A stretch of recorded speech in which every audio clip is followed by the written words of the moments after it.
Gilberto Angulo Rivas. Nací en Marinita, Estado Arima, el 13 de enero de 1950. Mi abuelita se vino en el 58. Se vino para Valencia, 58, 59. Después de la muerte de mi abuelo, ellos se vinieron para acá. Y yo me acuerdo que yo vine a pasar después de la clase en agosto, vine a conocer a Valencia en el 59 o el 60, no recuerdo. Y después siempre estuve viniendo, y en el 67 estuve un año, y después regresé en el 71 y me quedé en el 71. Me ¿Y quedé. la poesía la conociste, la encontraste aquí o allá? No, la poesía siempre anduvo conmigo. Siempre estuvo Sí, en tu casa en también. mi casa, porque papá escribía y yo tenía un ambiente de familiaridad con la literatura, con la poesía, no era extraña. Yo recuerdo que yo aprendí una copla antes de saber leer, y aprendí un poema de José Martí, bueno, siendo un niño sin saber leer también. Es decir, que siempre la poesía estuvo presente en mi casa, y estuvo como un respeto, como una dignidad que había en el poeta.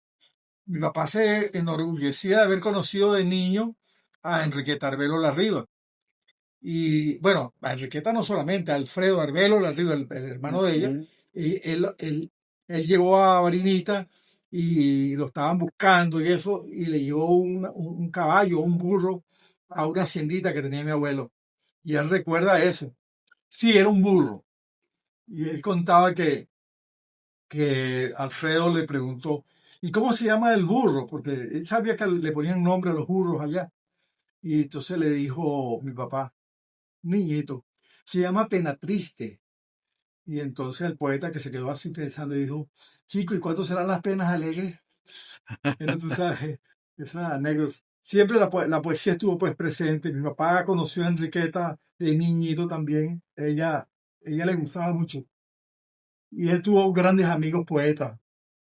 Este, Alberto Arbelo Torrealba fue Amigo de tu papá. fue su gran amigo. Ah, no. Y Rugeles también. Entonces era como era como natural que esa relación estuviera allí. Y en mi casa siempre hubo libros, no grandes bibliotecas, pero sí hubo libros, había libros, y uno leía. Mi papá se pasó la vida leyendo el Quijote, y entonces, y escribiendo en una maquinita, escribía poemas. Y entonces eso se fijó en mí. Y en la escuela, yo tuve una buena escuela. Yo estudié en el grupo escolar José Vicente Hundas, que tenía unos grandes maestros, chicos.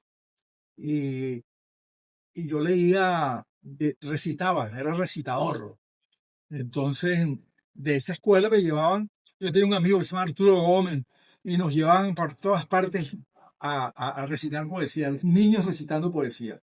Yo empecé recitando y leyendo poesía antes de escribir. La escritura vino mucho después. Mucho después, ¿cuándo? Chico, yo creo que como estaba viendo en estos días, una sobrina me consiguió un cuaderno viejísimo, que fue como mi primer cuaderno de poesía. En realidad fue como en el 66. En el 66, mi primer cuaderno, así que yo formé un grupo de poemas.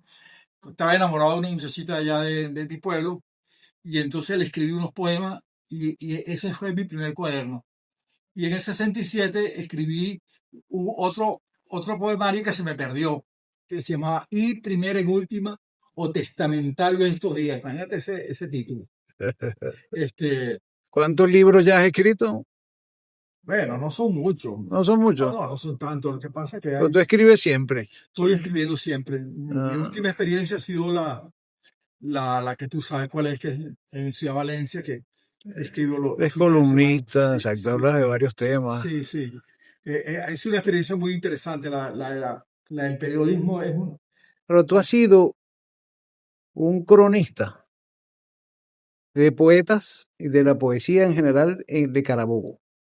Quizá nacional, ¿no? Sí, Pero aquí en Carabobo has tenido un gran trabajo en ese sentido. Bueno, a mí siempre me importaba el trabajo de los otros. Ajá, Es decir, me parece eso. que es lo lógico, que uno tenga una cierta responsabilidad. Se habla de la responsabilidad social del escritor y del poeta, pero yo derivo mi responsabilidad social hacia esa dirección. Claro. Has hecho varias compilaciones, Sí, ¿sí? sí, tuve una compilación que ha sido muy bien recibida, pero que no ha sido reeditada, que es en Rostro y Poesía, que es una muestra de fotografías y textos de selección de poetas vinculados a la Universidad de Carabobo. Entonces, esa fue esa fue muy buena. Mire, ya tú tienes 75 años, ¿verdad? Sí, Te chico. quedan 25 años por lo menos. ¿Qué vas a hacer en estos 25 años? ¿Qué quieres hacer? Ser feliz, poeta. Uno ¿Ah? quisiera ser feliz. ¿En eso en qué consiste? Bueno, la felicidad consiste, chicos, en disfrutar cada momento, cada instante, en gozar la presencia de los nietos, de la familia, en tener una actitud amorosa frente a la vida. Este, yo creo que eso es importante para uno ser feliz. ¿Cuántos hijos tienes tú? Tuve Dos hijos. dos hijos bueno, mi hijo tiene tres hijos, dos niñas y un niño, y Natacha, que tiene una niña, Tienes 4 nietos cuatro entonces. nietos, sí. Está bien. Sí, es una cosa muy bonita, chico, eso de ser abuelo. Yo no, lo he disfrutado enormemente. Sí. Gracias, poeta.